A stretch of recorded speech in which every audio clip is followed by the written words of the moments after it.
This video will look at the top 10 all-rounder smartphones available in 2016. And it will not include software or price as factors.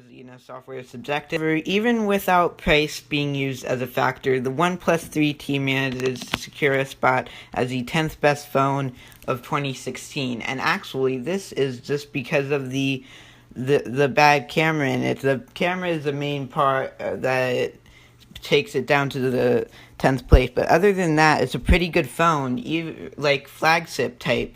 With the display is 1080p, not 1440p, but it has the aluminum design. It's actually the fastest phone on the market. And it has good battery life, and it's just a pretty good phone, except for the camera. The next phone is surprisingly the Nexus 6P. This is not only a budget phone, but it was also introduced in 2015.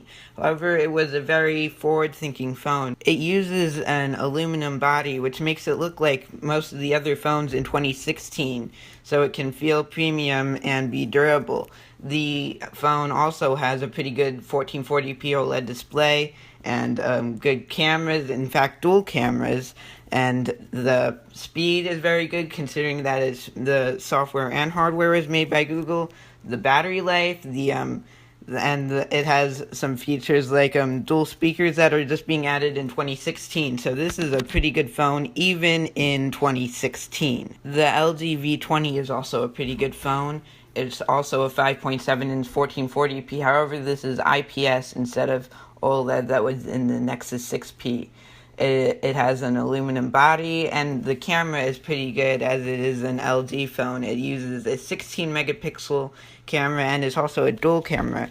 And this is a lot better than the other dual cameras. It has a wide angle lens, which means that you can actually zoom out from what you would normally see. So you can get a much wider shot than you could get on any other phone. While the LG V20 doesn't have a great battery life, it actually has a replaceable battery, so you can swap out the battery if you're running low on charge. The main weakness, and this is also a weakness with the OnePlus 3T by the way, is that it lacks some of the features that some of the higher end phones come with.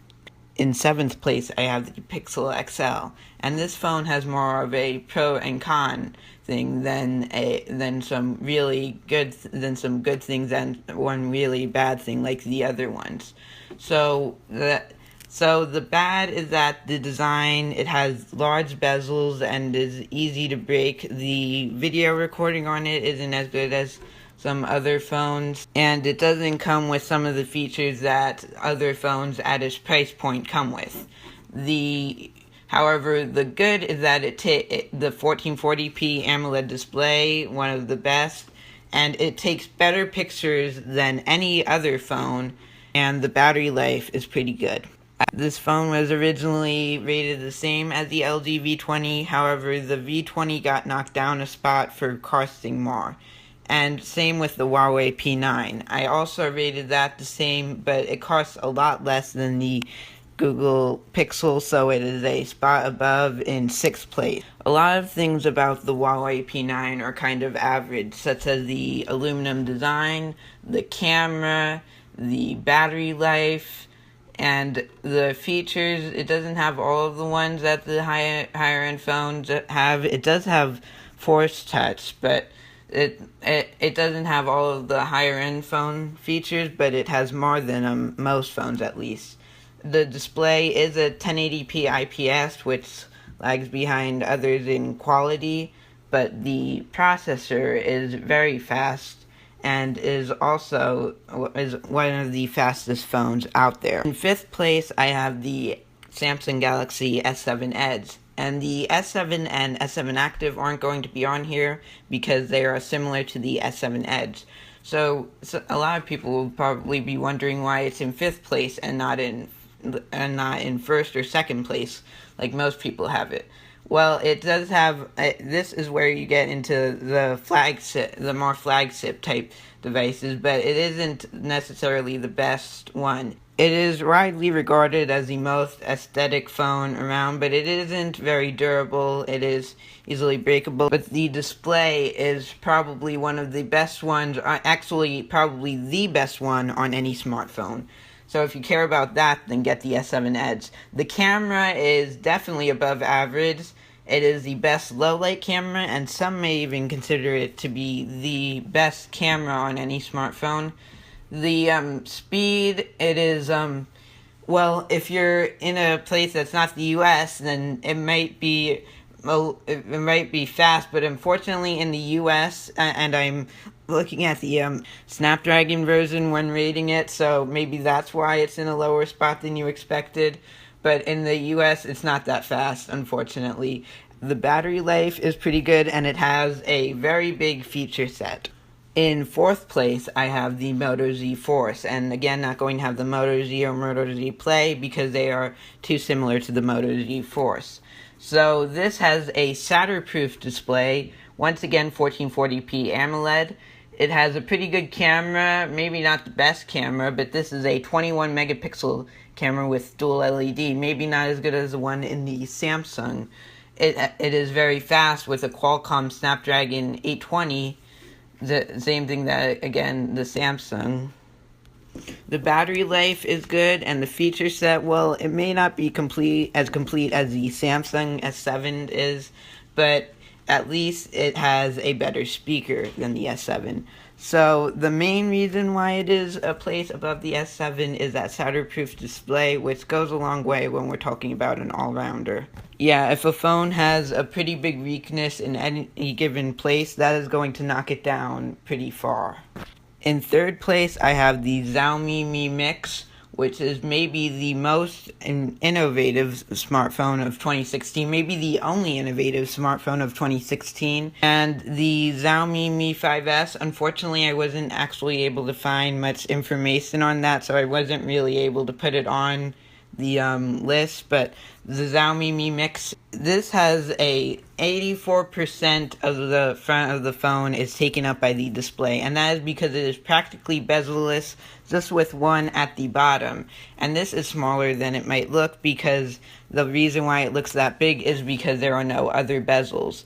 So it is about 158.8 millimeters tall and 81.9 millimeters wide, 7.9 millimeters thick, just providing those numbers so that you know how big it is. Like, that's about as big as the iPhone 7 Plus. So that's how big it is, even though it has a gigantic 6.4-inch display. This is an AMOLED display. Unfortunately, it is only 1080 by 2040. And that, combined with the larger size, gives you a display that's actually under 400 ppi, which is pretty low for a 2016 phone. However, this is actually a pretty fast phone. It uses a Snapdragon 821, and it also has very long battery life, much longer than anything else that I have listed here. But unfortunately, the camera isn't as good as other phones, and it is lacking some features that make some phones flagship phones. So the next phone that I have in second place is the iPhone 7 Plus. And while this is more of a one of the most controversial phones around, that is because it runs iOS and not Android.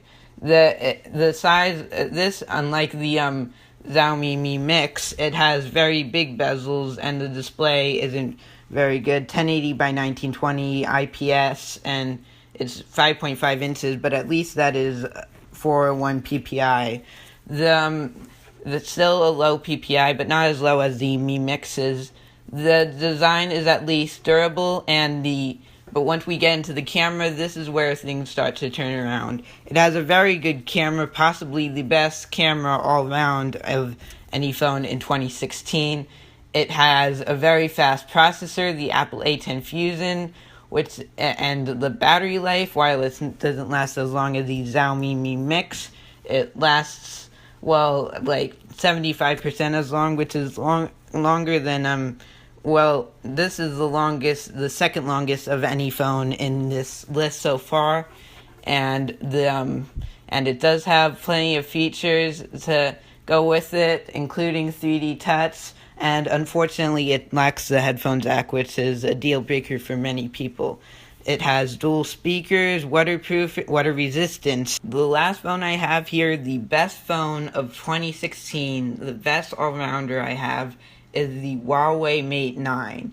This is smaller, but it has a larger display than the iPhone 7 Plus, and that is because it doesn't have those large bezels. It is using a 1080p IPS display like the iPhone 7 Plus is. It is using a larger 5.9-inch display, but this means 373 ppi, which may be pretty low.